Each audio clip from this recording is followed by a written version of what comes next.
કિચનમાં અને આજે હું બનાવવાની છું મસ્ત મજાની ગરમા ગરમ ને સ્પાઈસી પાઉંભાજી। તો એના માટેની તૈયારી મેં કરી લીધી છે। જો કુકરમાં બધું બાફા મૂકી દીધું છે વેજીટેબલ, અને હવે મારે સુધારવાનું છે ટમેટું ડુંગળી ને બધું સુધારવાનું છે એનું। અને આ વટાણા છે એની પણ એક સીટી મેં પેલા મારી લીધી છે। તો હવે હું સુધારીવાનું શરૂ કરી દઉં બધું। લસણ એને અગાઉ જો ખોલી લીધું હતું। અત્યારે ગરમી છે તો લસણ એ બગડી જાય છે, અને એવું આવે છે સીઝન વગરનું હોય એટલે। અને ટમેટા તો એટલા ખરાબ આવે છે અત્યારે, ગમે એવા લઈને તો બગડી જ જાય। વરસાદ પડે છે ને તો હમણાં ખબર નહીં ગરમીના લીધે બગડતા હોય છે। અને હમણાં તો શાકભાજી પણ એટલું બધું મોંઘું થઈ ગયું છે, વરસાદ પડે છે એટલે।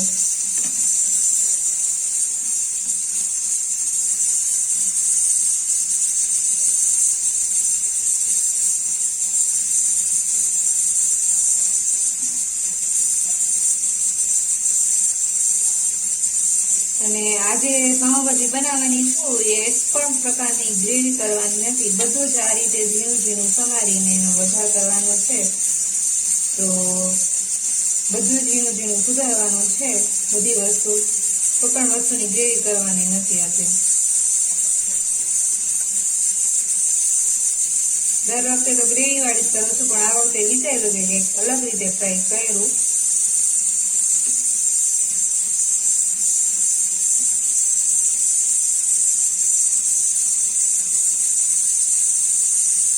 અને આદુ મરચાં ને લસણ છે એને ખાણી દસ્તાથી ખાંડીને સરસ મજાનું ટોકી નાખવાનું છે।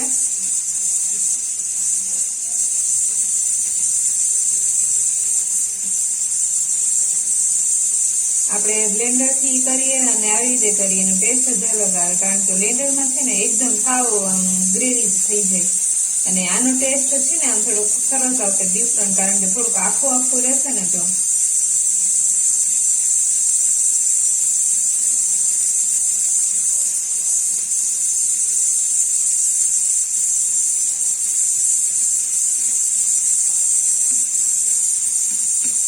ટોમેટું સુધારી નાખ્યું છે, હવે કરવાનું છે મરચાંના કટકા।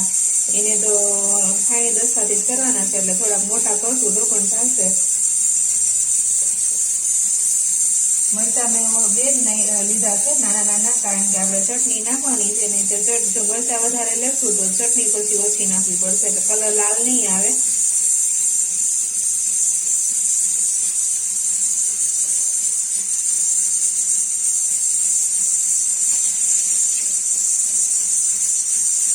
અને થોડુંક આદુ પણ નાખીશું, જેના લીધે ટેસ્ટ બહુ મસ્ત આવશે।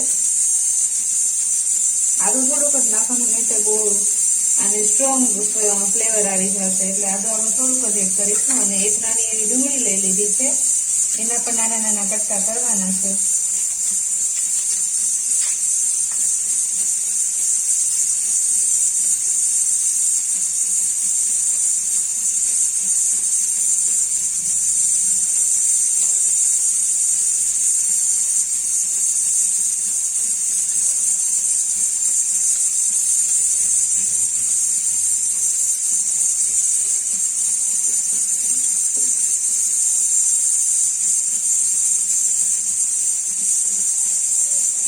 ડુંગળીને પણ થોડી ઝીણી ઝીણી સુધારવાની છે।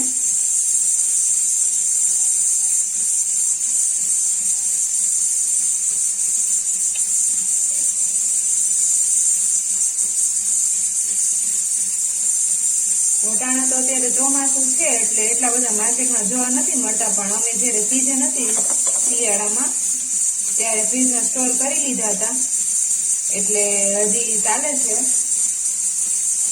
અને અત્યારે વટાણા મળે તો એ મોંઘાઈ એટલા આવશે, અને તમે સરસ મળશે નહીં, સીઝનમાં જેવા વટાણા મળે ને એવા આવશે નહીં।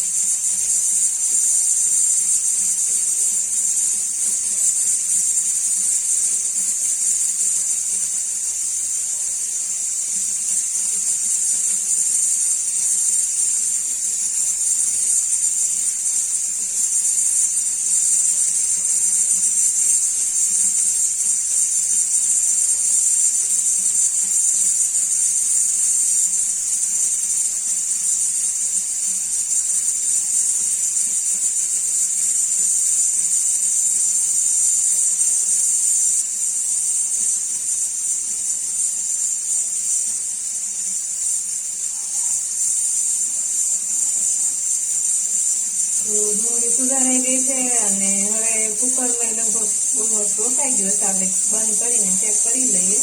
બોઇલ થઈ ગયું છે જો તમે આ રીતે. અને તમને જો વધારાનું પાણી લાગે જાજુ તો આપણે કાઢી લેવાનું. તો મારે પાણી બરાબર જ છે એટલે રહેવા દઉં છું અને એનું મેશ કરવાનું છે, એનાથી મેશ કરી દઉં છું બધું વેજીટેબલ. મેં ખાલી રીંગણા બટેકા જ લીધા છે, તમે બીજું પણ વેજીટેબલ યુઝ કરી શકો છો, ફ્લાવર પણ નાખી શકો છો, પણ અત્યારે તો સિઝન નથી ફ્લાવરની એટલે બહુ કંઈ સારું આવતું નથી માર્કેટમાં, એટલે મેં ખાલી બટેકા અને રીંગણા જ નાખ્યા છે અને એને સરસ રીતે મેશ કરી લઈશું. હવે આપણે પાણી થોડુંક અત્યારે વધારે હોય તો સારું, કારણ કે પછી આપણે નાખવું નહીં, એટલે મેં પાણી રહેવા દીધું છે અત્યારે, કારણ કે હજી આપણે વઘાર કરશું અને ચડશે એટલે થોડુંક કઠણી થઈ જશે. બટેટું હોય એટલે પાણી બધું શોષી લેશે. એકદમ સરસ રીતે મેશ કરી નાખ્યું છે મેં જો. અને મેશ થઈ જાય પછી આ જે લસણ ને મરચાં આદું છે એને ખાંડવાનું છે.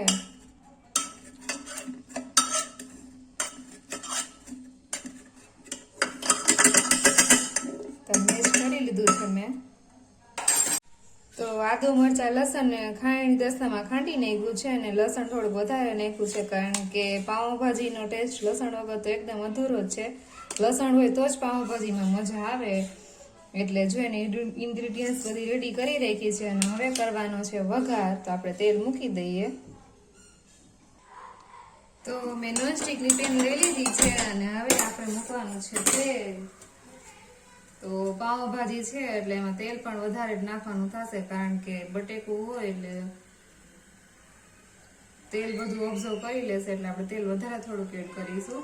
અને તમે તેલની જગ્યાએ બટર પણ એડ કરી શકો છો. મારી પાસે અત્યારે બટર અવેલેબલ નથી એટલે હું ઓનલી તેલ જ યુઝ કરીશ.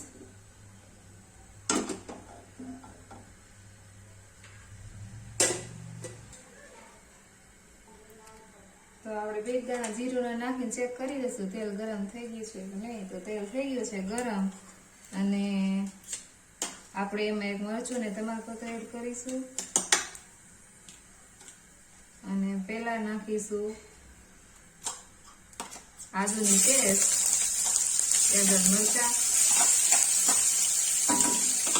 અને થોડી વાર ધીમા તાપે સાતળવાનું.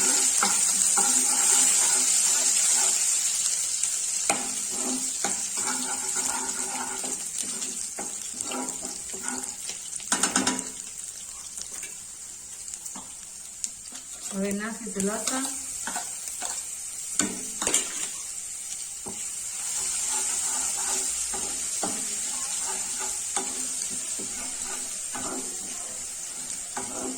આપણે બ્લેન્ડ કરી એના કરતા આવી રીતે ખાંડીને નાખીએ એટલે એનો ટેસ્ટ એકદમ મસ્ત આવશે, કારણ કે કટકા જે આખા નાના નાના રહેશે એનાથી બહુ ફાઇન ટેસ્ટ આવશે. હવે આને થોડીક વાર બ્રાઉન જેવું થઈ જાય એટલે ડુંગળીને ટમેટું નાખી દેશું. તો લસણ થઈ ગયું છે બ્રાઉન જેવું. ડુંગળી એડ કરું છું. ડુંગળી તમે વધારે પણ નાખી શકો છો. મેં એક ડુંગળી નાખી છે અને ગેસની ફ્લેમ છે એ લો જ રાખવાની, કે જેના લીધે બેસી ના જાય અને સતત હલાવતા રહેવાનું.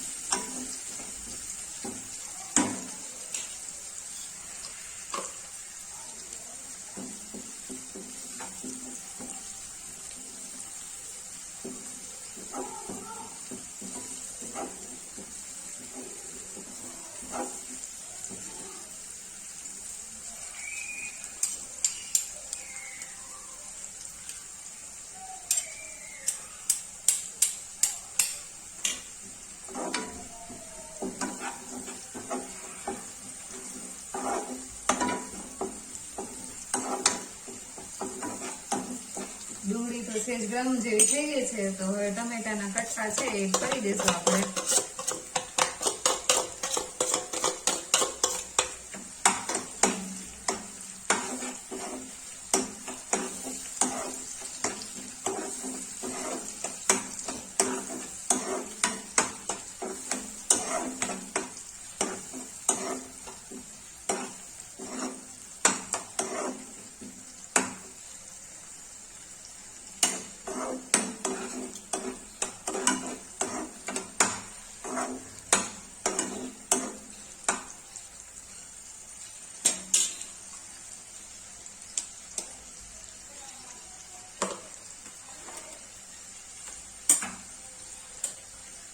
હવે બધા મસાલા એડ કરશું તો મેં હળદર, ધાણા જીરું, મીઠું અને પાવભાજીનો જે રેડીમેડ મસાલો આવે છે એ મેં લીધો છે એ પણ તો એડ કરીશ.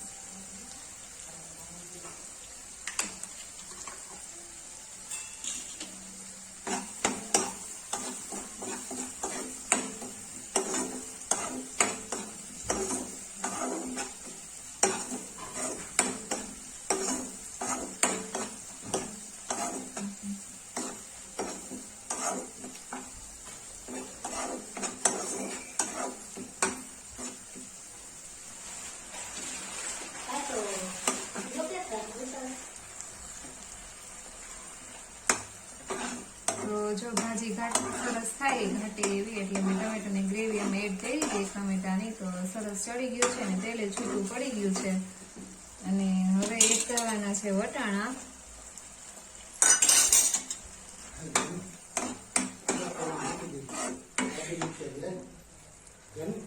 અને ચટણી હજી નાખવાનું બાકી છે તો એ પણ તો મિક્સ કરેલું વેજીટેબલ હતું એડ કરી દીધું છે. અને કોઈ કાશ્મીરી ચટણી પણ નાખી છે જેનાથી કલર રેડી હશે ને. તો જો સરસ મજાની ટેસ્ટી અને સ્પાઇસી પાવભાજી રેડી થઈ ગઈ છે. થોડી ઢીલી જ રાખી છે અમે. હવે ગેસ બંધ કરીને કોથમરી ઉપર એડ કરી દઈશું.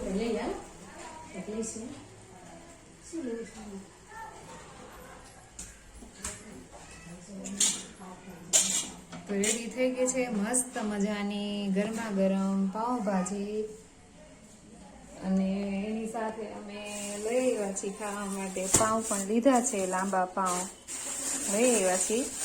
જોકે પાઉંભાજી સાથે જનરલી લાંબા પાઉં જ મજા આવે તો લઈ આવ્યા છીએ પાઉં પણ અમે. અને ભાજી રેડી થઈ ગઈ છે.